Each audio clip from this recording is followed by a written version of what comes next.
what's up, everyone? My name is Yura, and we've got yet another bad deck. It's a bad deck. It's not like... It's bad in a different way that Scrap is bad, but it's also been built for a very similar reason to Scrap, and it's not necessarily because this is a deck that I am specifically super interested in, but this follows one of our building methods in the Meadowlands group that I'm a part of, which is sometimes we will just see a card and go, huh, we should make something around that. This has happened a handful of times. It's resulted in some very silly decks. The Zeal Gigas list that we showed off at the beginning of the month was actually one of those. And this one is, this one's for Obelisk, the Tormentor. The God cards are not good. They're like not good cards at all. But out of any of them, Obelisk is the most playable at this point in time.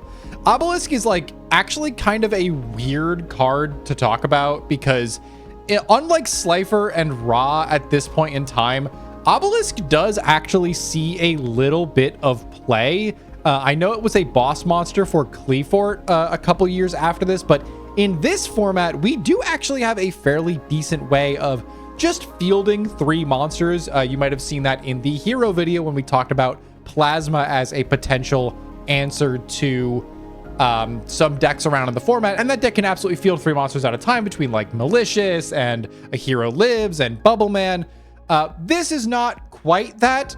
This is Frog Monarch, and Frognarch is kind of a weird deck at this point in time, mostly because it's been mostly outpaced at this point in time. Mermail kind of like hard checks anything that you're trying to do here, and the main reason that we're on the Obelisk is because it is just like a really big, annoying guy that Mermail can't really deal with. But other than that, this is still kind of a weird deck generally. So Frog Monarch was like, I mean, Monarch in general has been a deck for a very, very long time. The frogs are just one of the most accessible tribute engines in the entire format, and they do get you some additional advantage in the graveyard. But the main reason for that is because of Treeborn Frog. Treeborn Frog is a phenomenal tribute engine, especially when most of your tribute guys are only 1 tribute monsters. Things like your Caius and your Ryza, and in the side deck we have a Mobius. There are other Monarchs that we could play that were released at this point in time. We have Kuraz, we have Thestalos, we have Grandmarg, and we have Delg and Zaborg. But I think the 3 main ones, specifically the 2 main ones, are Ryza and Caius. I do think Kuraz could, in theory, find a little bit of space, but it's unfortunately before we have Ether, the Heavenly Monarch, which is the main way that you would use to like summon Kuraz out of deck. And I'm going to be honest, just tribute summoning a Kuraz to like pop 2 cards and then the owners of those draws those cards is not great. And I think I would much rather just play like the better removal cards in Ryza and Caius and then Mobius for back row. And because we are pre the new Monarch structure deck, we are missing a lot of their support. We're also missing just a handful of the Monarch cards that were in like sets after a certain point. The only Monarch spell trap we have is March, and I don't think March is good. I like it. Maybe it is. Maybe March is decent. But I don't really have the space for it, and it unfortunately doesn't work very well with the Frog engine, which is the main reason that we're not playing it. But Monarchs are interesting. Caius and Ryza are both really solid forms of removal, and the main problem with Monarchs is that, well, there's 2. One is needing constant tribute fodder, and the other is finding your Monarchs in the first place. We can supplement the deck with the Frog engine, which has been done historically for a very long time to fix that first problem. The second problem, though, we don't really have an answer for. And despite this deck's real over-reliance on the normal summon, we can't really play Duality because most of these require us to special summon in order to actually get proper value off of them. But overall, this deck is relatively simple, so we're just going to go through the card by card and try to break down how this deck works and why even play it in Meadowlands in the first place. So we're going to start off with, in my opinion, the reason to try to play Frognarch in Meadowlands, and that is Obelisk the Tormentor. Obelisk is a level 10 Divine Attribute Divine Beast monster that requires 3 monsters to normal summon this card, and it cannot be normal set. This card's normal summon cannot be negated. When normal summoned, cards and effects cannot be activated. Neither player can target this card with card effects. Once per turn during the end phase, if this card was special summoned, send it to the graveyard. You contribute 2 monsters to destroy all monsters your opponent controls, and this card cannot declare an attack the turn you activate this effect. That was a lot of lines of text. Obelisk is an untargetable, unrespondable card, which is a way to get around so many pieces of interaction in Meadowlands. There are really not a lot of cards in this format that actively, properly deal with Obelisk. The main problem you're going to run into with Obelisk is Mirror Force, or anything that is a widespread destruction effect. Things like Dark Hole would apply as well. But Obelisk does a really phenomenal job of getting around a lot of really, really annoying cards. To my knowledge, Infernity does not play any in-engine outs to it. Mermail does not play any in-engine outs to it. Dark World does not play any in-engine outs to it. Evil Swarm doesn't play any in-engine outs to it. Spellbook does. The big problem with this deck is Spellbook because Fate actively deals with Obelisk. But honestly, Fire Fist doesn't deal with this card either. For dealing with most of the best decks in the room with just being on the board and only losing to one of them, that's a pretty damn good matchup spread. Granted, it's not going to be super consistent to find. It's still a one of. You could maybe try to make this deck more like Obelisk Turbo instead of Frog Monarch with an Obelisk, and maybe you'd see some success there. I don't think that like it's the worst idea in the world. Obelisk here is just a means to deal with some very problematic board states, and it does a pretty damn good job of it. We're going to skip over the Tragoedia here and move on to our other Monarchs. We're going to cover the tribute monsters first, and then go into the actual monsters that help facilitate them. So we're going to move on to Caius. Caius is a level 6 Dark Fiend that, when tribute summoned, targets a card on the field and banishes that target, and if you do, inflict 1,000 damage to your opponent if it is a dark monster. Caius can use himself to burn for an extra like 1,000 off your opponent to like close a game out. It's kind of like Gaga Cowboy in that sense, but it's also a way to remove your opponent's monsters without needing to go to combat. The main problem with Caius and Ryza as well is their stat lines. We don't have the Mega Monarchs yet, unfortunately, and Caius and Ryza and all the Monarchs being 2,400 is a really not great stat line to work with. There are just, unfortunately, some attack thresholds that they cannot beat. 2,500 is a pretty common one. 28 being Gaios is also pretty common, which is a little unfortunate. But like the removal effect of Caius is still pretty nice, and because it is on summon instead of like an ignition effect, it is a pretty decent way of challenging some weird board states. But these cards are relatively interactable with, and it's a little difficult to say that like they are actively good to do, but they're still like fine. They're the boss monsters that we have access to. Next up, we have Ryza, who is a wind level 6 winged beast, who on tribute summon allows you to target a card on the field and place that target on the top of the deck. Ryza's spin is really, really solid. This being a way to force your opponent into a brick scenario is really good. You can either stack to the top of your opponent's deck like a back row that you don't want to deal with, or a monster that cannot be easily resummoned. Ryza is phenomenal for controlling that top card of your opponent's deck, and really helps in simplified board states because you can guarantee you will know what your opponent is going to draw into, and that is a phenomenal piece of information for a deck like this to have, because it otherwise does not have a lot of phenomenal resources to back it up. So being able to control at least some part of what your opponent is going to be doing is really solid. We're going to move on now to the things that actually facilitate these tribute summons. The first up being the Tragoedias. Could also play Gores in here. I think the main reason that we're not on Gores is because of there are a lot of scenarios you're going to run into where you just like will not have a way to triggering Gores. Like sure, your board might get outed, but like in that case, I don't know. I think Gores is totally valid here. I'm going to be honest. Like I don't know what I would swap it out for, but I think Gores is a damn good card and probably deserves the space in here. If I'm going to be real, I do not really know where the cut is. Maybe it's over the second Dupe Frog. I could just play one instead, but I'm currently not sure. This list is probably wrong. This is One of those decks that has been kind of on and off testing for a while, so there is a very real chance that we're just like missing something really important for a deck like this in this format specifically. I know historically Frog Monarch has been played a million different ways. It has a million different lists. This is just where we're currently at, and I totally understand that like it might not be the best way to play the deck because I'm going to be honest, building this deck in this format is a little weird, so I could be very wrong. But back to Trag. Trag reads, when you take battle damage, you can special summon this card from your hand, and it gains 600 attack and defense for each card in your hand.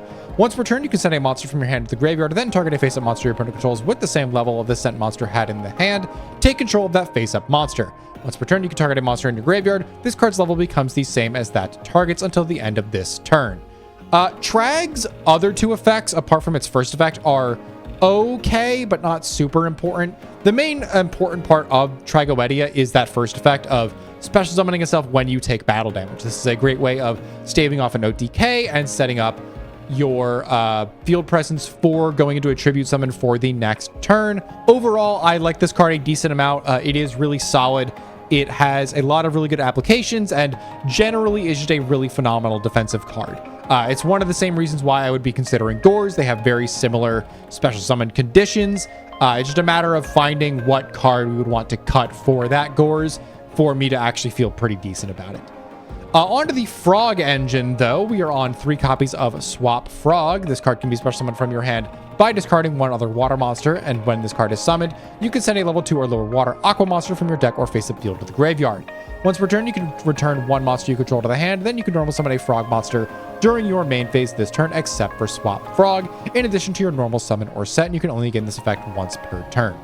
Swap Frog is your main play starter for this deck. It is your main way of getting frogs that you don't want in your hand into your graveyard, and also in the process setting up your graveyard for like a Treeborn Frog or the Ronin Toad that can get you an additional body on board.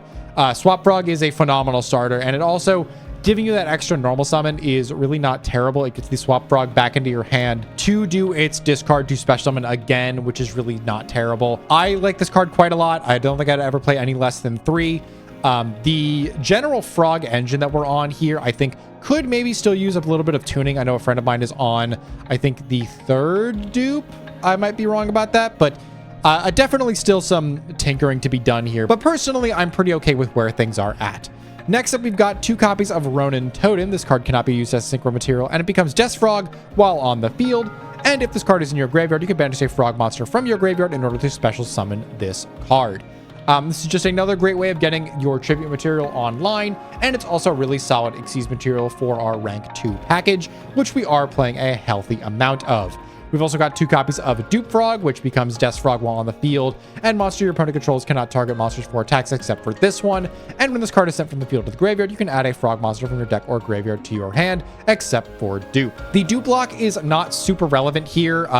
There aren't a lot of great ways of getting 2 dupes onto the field relatively quickly, and even if you could, it doesn't really matter all that much. There are a lot of really solid ways of not going to battle phase and just killing monsters through card effects. So overall, I'm not too concerned about playing less copies of Dupe because honestly, it's just extra copies of frog names for Ronin Toad and Swap Frog. And honestly, like that is really all that it is. You could probably play like some other frog if you wanted to, but at this point in time, Dupe is probably the best other frog to be playing just because it does have that potential to get you some advantage back if it is destroyed on the field, which can happen. Our final frog monster that we're on is, of course, the 3 copies of Treeborn Frog. This is your main tribute engine for this deck. It is a super repeatable monster that, while it is in your graveyard during your standby phase, if you do not control Treeborn Frog and you have no spell trap cards on your field, you can special summon this card.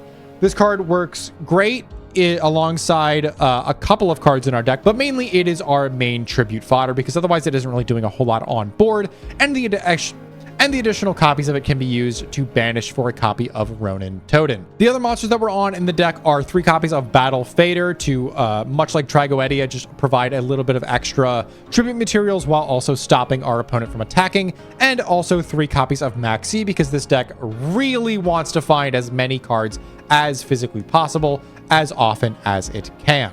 No trap cards here, so we're just going to move right on to the spell lineup. We're on 3 copies of Instant Fusion. This is, again, just really decent tribute fodder. We're on 3 like fusionists. I think you could probably change these to be a little more optimal, but I'm going to be honest, I don't think it really matters. We can't summon 6s, so we can't make rank 6s.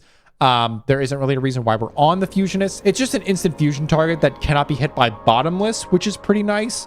And to me, that is important because I do not want my tribute materials getting bottomless trap hold. If I'm going to get bottomless, it's going to be on my Monarchs, and it is going to be what it is, but the Monarch will at least get its effect off, so that's fine. We're on the general staples as well, the Heavy, the Dark Hole, and the Reborn, alongside a copy of Foolish Burial to get the Treeborn Frog into rotation. Although I'm going to be honest, I think you could maybe cut the Foolish for the copy of Gores. I don't really know if I care that much about the one of Foolish more than I do a copy of Gores, but I do understand that Foolish is a good card in this deck. It does set up your Ronin Totems and your Treeborn Frog, so like, it's not terrible. I just don't know if I value it more than Gores. So you know what? It's not a Yura Vespera deck profile if I'm not changing a deck like right before we go into the game. So we're going to do this and just say screw it. Gores is much like Battle Fader and Chagoetia. It is just a really phenomenal way of providing a little bit of extra backup to your board. The main downside is that it cannot be summoned if you control any card. But gonna be honest, the whole goal of this deck is to keep your board mostly clean so you can be resummoning your Treeborn Frogs, which is why we're not on any trap cards. But back to our spells, we are on double copies of Soul Exchange. This could maybe be at 3.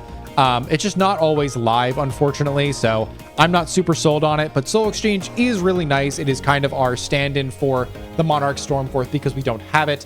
Soul Exchange allows you to target a monster your opponent controls, and this turn, if you tribute summon a monster, or rather, if you tribute a monster, you could do this for ritual summoning as well, I guess. You must tribute that target as if you controlled it, and you cannot conduct your battle phase the turn you activate this card. Even with that battle phase restriction, still a phenomenal effect. Really, really good card. And finding it alongside one of your Monarch monsters is really damn good. We're also on 3 copies of MST because we do not want to be dealing with our opponent's back row. And we're on 3 copies of Enemy Controller to pair with our Treeborn Frogs and our other general tribute materials. Econ is here in place of something like Mindcon because Econ's second effect, the ability to tribute a monster and then target a face-up monster your opponent controls and take control of that target until the end phase, allows us to bypass a lot of really problematic monsters in the format, things like Gaios, and then use them as our tribute fodder. And it plays really nicely with the general game plan of our deck, which is getting like some nonsense card that we don't care about, things like an instant fusion target, a Ronin Totem, a Treeborn Frog, onto the board and then doing something with that card. An enemy controller is a phenomenal use case for this. I don't get to use Econ a lot in this format. It's like this deck and Evol, which I get to use it mostly, and genuinely it's one of my favorite cards in the format, despite the fact that it's not great into a lot of decks. But I personally like it a lot. I think it's a really interesting card to play around, and I'm glad that it is finding some kind of home. That said, we're going to move on to the extra deck, which I'm going to be honest is kind of just a whole lot of nothing. We're on the 3 instant fusion targets because we don't really have anything else to be playing. We are on 1 Black Rose and 1 Formula Synchron for our effect failures in the side, which we could in theory normal summon. 1 copy of Constellar Anomaly M7 and 1 copy of Photon Strike Bouncer as our rank 6s. You can in theory make 6s here using like 2 Monarchs, so it's not impossible, but it's also not like super necessary. We're on a copy of Shining Elf, which is a rank 2 monster that allows us to, when your opponent normal special summons a monster, except during the damage step, detach Amulet Exceeds material from this card and shrink it by 500. Pretty bad effect, but like, if you have nothing else to do with your level 2 monsters that are just sitting around, it's not the worst card in the world, although it's probably one of the worst ones in our extra deck. We're on 1 copy of Daigusto Phoenix, which is another rank 2 that allows us to, once per turn, attach Amulet Exceeds material from this card to target a face-up wind monster you control, and this turn it can attack twice during each battle phase. I love Daigusto Phoenix in this deck, actually. It allows your Ryza to attack twice, which is really sick. It's honestly maybe an argument to run 2 copies of Phoenix and just cut the Shining Elf because this card is ass, but I don't really know. We don't go into the extra deck a whole lot anyway, so it doesn't matter too much. Then we're on 2 copies of Gachi Gachi Gantetsu. This is kind of in place of our Maystrokes and Zen mains. Gachi is our rank 2 defensive Xyz monster of choice. If this card would be destroyed, you can attach an Xyz material from this card instead, and face-up monsters you control gain 200 attack and defense for each Xyz material attached to this card. Gachi does make it so your Monarchs get up to 2800 if it has both of its materials on it, which is pretty solid. It also makes Obelisk even bigger, which is funny to me. Gotchi is just generally a really solid defensive card that I do like a lot. It's not the best that it could be. It's not like Zen Mains or Maystroke, which it has some kind of actual interactive effect with your opponent. But Gotchi's attack boost is still kind of relevant, and it is a decent stall card when we're going to be fielding a lot of 2s anyway. Our final rank 2 is actually the number 96 Dark Mist, a card that I love fielding. This card is very, very fun.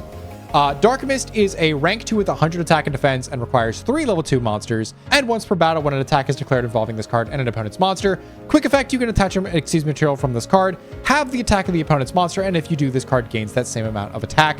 This card can get really out of control really quickly.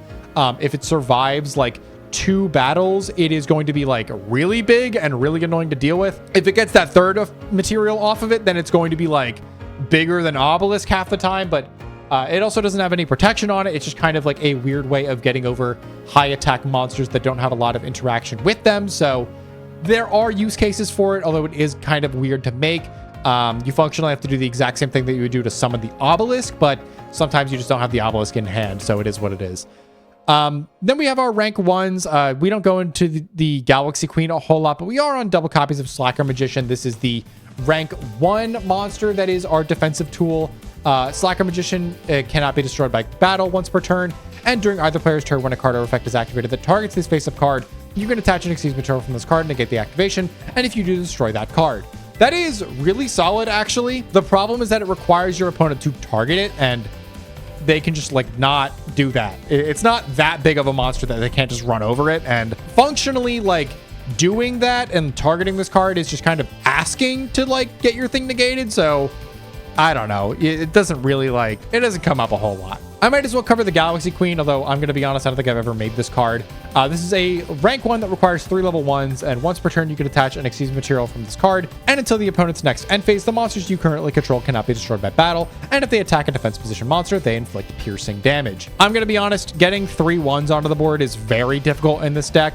I think the only way that you have to do it is like a double Battle Fader and Treeborn Frog, or just like Treeborn Battle Fader and then normal summon a Treeborn Frog, which I would rather do anything else than make that. So it's not super relevant. I could honestly probably cut it for a second Daigusto Phoenix. So I probably will actually do that. I think Galaxy Queen is just kind of cope. But yeah, it's whatever. Onto our side deck. This is where we actually have some unique choices. We are on 3 copies of Vanity's Fiend. Yeah, it's criminal, but you know, it's Frognarch. We're not just going to ignore arguably the best pseudo Monarch in the entire format. This is a floodgate that prevents any player from special summoning monsters. In theory, that does stop us from summoning out our frogs, but like, I don't think it matters if I'm going to be honest. There's maybe a use case for playing Vanity's Ruler in this slot as well. It's just a lot more consistent to find 1 tribute as opposed to 2, and while Ruler is a better floodgate because it is specifically dealing with your opponent's special summons instead of just your own, Fiend is fine enough. We don't really mind too much being under that special summon lock because normally if Fiend is live, that means your opponent is not making plays and you're just chill to swing over their stuff. Our other unique target in our side deck is going to be the double Mobius the Frost Monarch. You can play this card into back row decks, slot it in over maybe some of these cards that would not really fare well into like a lower to the ground back row deck, like the Maxis could come out for it.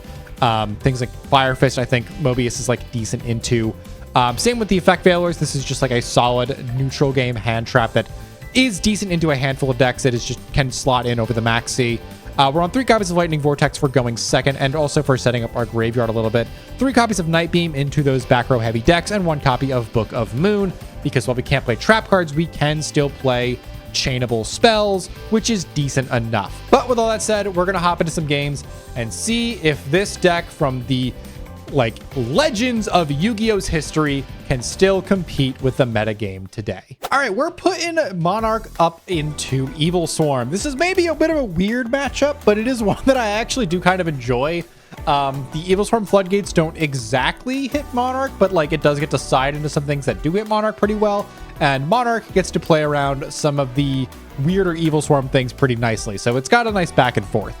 We've started off with 1 copy of Caius, a Heavy Storm, a Maxi, a Mystical Space Typhoon, and a Swap Frog into our opponent's Heliotrope Insuffusion Torrential Tribute, Bottomless Trap Hole, and Infestation Pandemic. They're going to lead things off with drawing into a copy of Instant Fusion. They're going to this Heliotrope to go for an Instant Fusion to try to make a rank 4. We're going to meet that with a Max C to draw a couple of cards off of this. We find a Treeborn and an Econ before they set to and pass. We're going to go this Heavy Storm to clear out that back row. Go for this copy of Swap Frog, ditching that Treeborn, and get a Ronin Toad into the graveyard. We're going to bounce the swap, and then go for this copy of Instant Fusion to get a Fusionist to board, using that as tribute material for Archives, which is going to burn for 1,000 and then swing in for 24. They're already really low and they don't really have much else to do here. They're going to find a Torrential off the top, which is going to be eaten alive by this MST in our hand. And we are going to follow that up with this copy of Treeborn Frog in standby phase. We're going to go this Swap Frog to get a dupe into the graveyard, and then go that Ronin Toad to make a rank 2. We're going to make a Daikoso Phoenix, which can double attack, cleaning this game up with well over lethal. All right, pretty convincing game 1, but they didn't really open all that great. This game 2, they've opened a copy of Rescue Rabbit, a Allure of Darkness, a Instant Fusion, MST, and Heavy Storm. They're matching what we had in that previous game. And we've got a Veiler, an MST, a Dupe Frog, and Monster Reborn, and an Obelisk the Tormentor. We did find the funny guy, so let's see if we can do anything with it. They're going to draw into a Mirror Force, which is, the exact answer to Obelisk, so that might be bad. They're going to go this Rescue Rabbit. We're going to Veiler that, and they're going to make a Maze Stroke and set to and pass. We're going to find an Instant Fusion off the top. We're going to have this MST to hit their MST. A little unfortunate. And then we're going to set this Dupe Frog and pass to our opponent. They're going to find a Rhoda off the top. Go this copy of Rhoda, getting them a Castor, and then they're going to rip this Allure of Darkness, getting 2 more monsters to their hand. They're going to find Castor and Thunderboard. They're going to make a Ophion off of that Ophion to get a copy of Pandemic, and they're going to swing over our board. We're going to lose that Dupe Frog to get ourselves a copy of Swap, and then they're going to go this Maestro for Direct. They're going to set the Pandemic and pass to us. We find a Ronin Toad off the top. We're going to go for this copy of Swap. Swap is going to dump a Treeborn Frog. We're going to go the copy of Ronin Toad to get a Dupe Frog Banish, and then go this Instant Fusion to get 3 materials on board for our Obelisk, and we're going to walk right into a Mirror Force. That would have legitimately been game-ending if that was allowed to stick, but unfortunately it is what it is. They are going to draw into a Macrocosmos. A little late for that. They're going to go this Ophion to get a Terminus to hand, and then swing in for a really high chunk of damage before setting to and passing.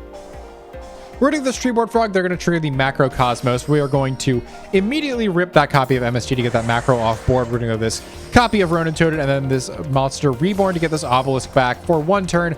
They're going to go this Terminus. I think, if I remember correctly, this was a misclick, or they forgot that they could just not bounce the Obelisk because can't be targeted. So they're going to bounce both of our Frogs to hand, which is going to stop us from being able to activate the Obelisk effect. We're going to set this Ronin Toad while the Obelisk sets itself to the graveyard, and they're going to find a Dark Arm Dragon off the top. They're going to swing in this Ronin Toad, take a little bit of damage. We're going to find a Trag off the top and then set this Treeborn. Back to them, they find a Reborn off the top. They're going to go this copy of Reborn to get a Rescue Rabbit. Rescue Rabbit now can activate and get themselves 2 copies of Heliotrope to the field, which they're going to use to make an Ophion. Ophion is going to get them a copy of Pandemic, and they're going to swing over our board. Back to us, we're going to find off the top of the deck a Battle Fader. They're going to do this copy of Treeborn Frog, and then pass it over. We're going to... they are going to use this Ophion to get the final Infestation Pandemic out of the deck, try to swing in for lethal, and we are going to meet that with a Battle Fader. They're going to set this copy of Solemn Warning, and it's over to us. We find a Heavy Storm. We're going to go for this copy of Treeborn, rip this Heavy Storm, which they're going to then chain the Pandemic to, and we are going to make a Slacker Magician, just trying to stay alive a little bit. They're going to find a Thunderbird off the top. Thunderbird is going to come down, and they're just going to pass it over because they can't really get over our Slacker. We find a Ryza off the top. Maybe was correct to use the Ryza over the Slacker here, but I really wanted to wait for like 1 more monster to get something done here. But unfortunately, our opponent does find a Mandragora off the top, and using that to make a rank 4 is going to be well enough to get over our board and walk in for lethal. All right, game 3, and our opponent has opened Thunderbird, Double Pandemic, Reborn, and Mirror Force into our Soul Exchange Vanity's Fiend, Econ, Ronin Toaded, and Treeborn Frog.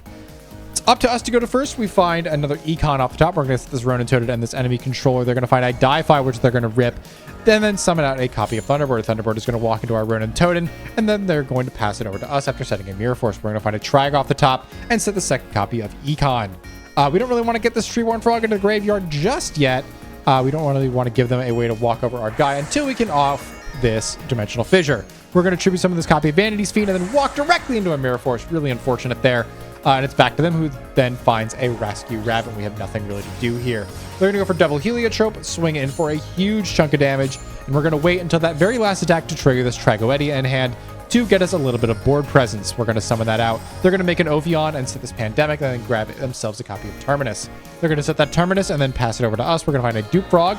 We're going to summon this copy of Dupe Frog, and then we're going to attempt to target the Ophion. Really unfortunate misclick happens here. They are going to flip Terminus instead of Pandemic. This was not like a misplay. This was just fully a misclick and simulator moment. They clicked activate on Terminus by accident, and Edo Pro said no takesies backsies. So now they are locked into the Terminus, and they are forced to then activate this Pandemic to keep their board presence alive, which is a little unfortunate. So we are going to get to keep our board, but they get to keep theirs. Back to them, they're going to find a Mandragora. They're going to do this copy of Ophion to get themselves another Pandemic into rotation. They're going to get this Mandragora on board and make a Thanatos, which then sets up their graveyard just enough for this Dark Arm Dragon to hit the board. We're going to Econ, take that Dark Arm Dragon so they can't eat through the rest of our board.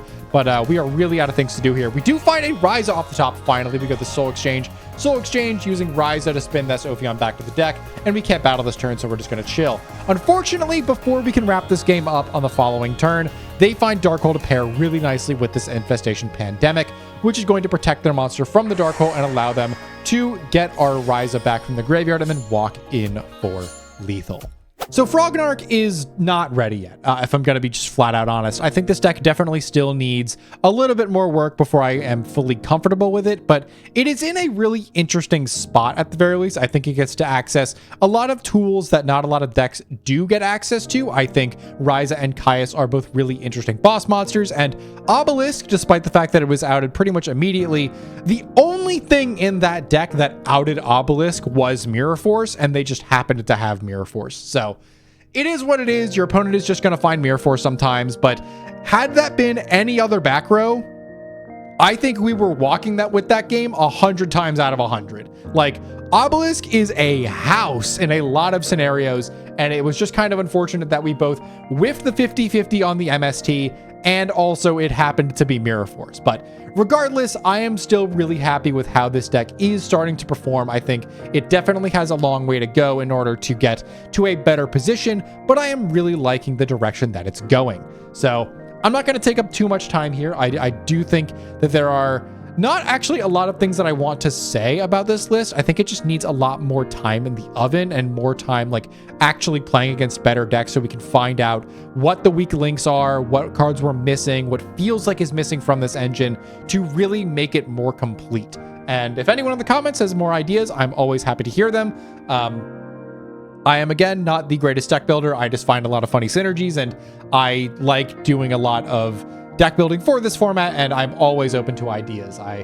One of the main things that I want to try to do is cultivate a space for Meadowlands where you can just build whatever the hell you want, and we can try to work with it and try to make literally every deck in the format as best as they possibly can, whether they're as bad as Amazonas or as good as Mermail. So I want to thank you all so much for sticking around to the end of the video. I know not a lot of people reach the end of these videos, but that's totally fine.